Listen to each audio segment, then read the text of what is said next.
Right, so let's have a bit of an experimentation with our carriers and our modulators to see what sort of textures we can get. The problem with FM synthesis is that there's an almost unlimited, infinite number of sounds that you can potentially create.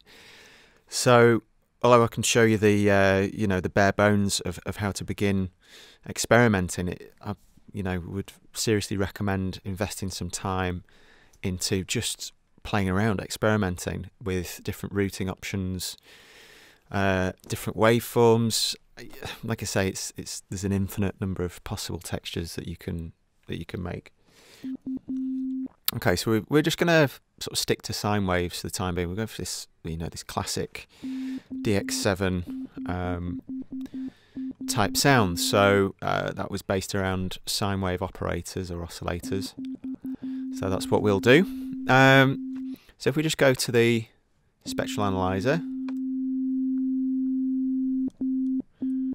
obviously we need to right click to activate the operator, and we're just clicking and dragging here. We can see, as I change that, at first we get something that looks a little bit like a sawtooth, and then if you notice after a point, the main fundamental peak is actually brought down in level, which is quite interesting.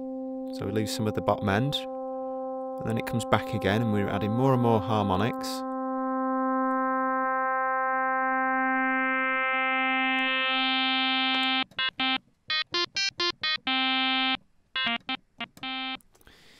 Until we get to the full amount of modulation.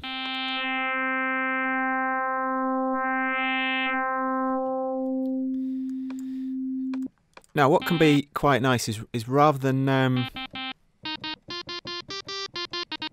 just having that very static texture, we can apply an envelope to each operator individually.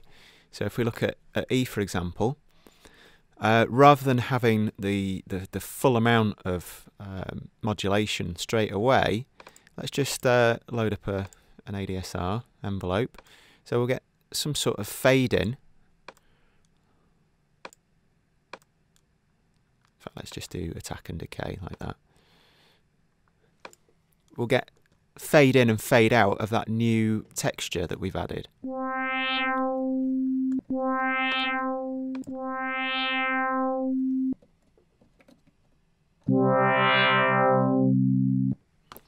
Which can be quite interesting. And F can have a completely different envelope altogether. So let's just add a little bit of release to that.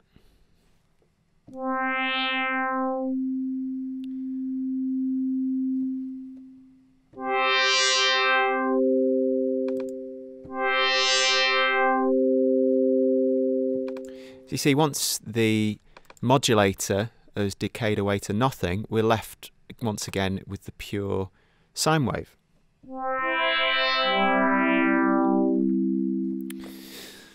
Okay, so let's just take the envelope off that. Let's just do.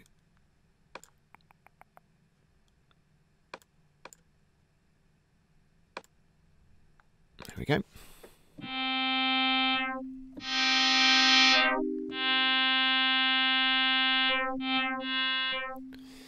Right, now what we're going to do is we're going to adjust the ratio of E versus F to see what sort of textures we can get.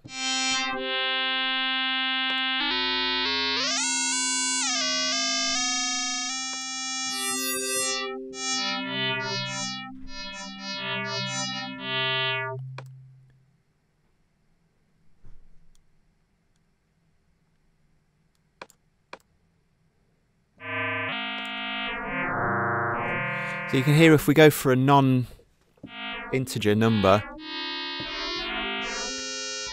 we get quite an enharmonic sound, which you're going to find that particular timbre very difficult to work into a track as a melodic or a harmonic element. But if we go for a whole number, So let's say 2. We get something that's a lot more usable. Let's go for 3.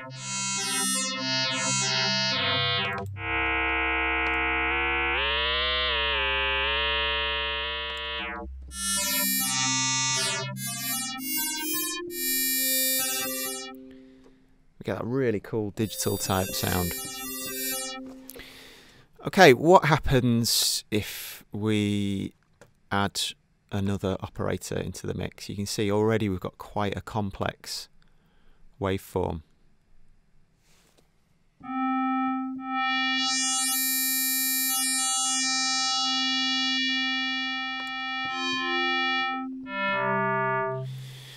If we just right click on D, we add that into the mix.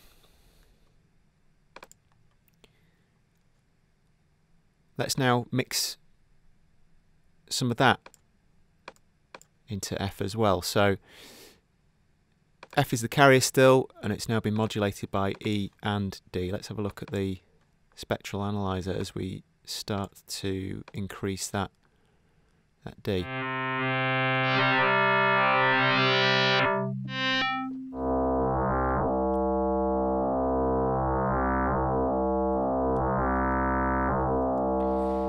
You can hear we're starting to get the beginnings of that quite popular FM growl bass sound, popularised by artists like Skrillex, for example. So as we start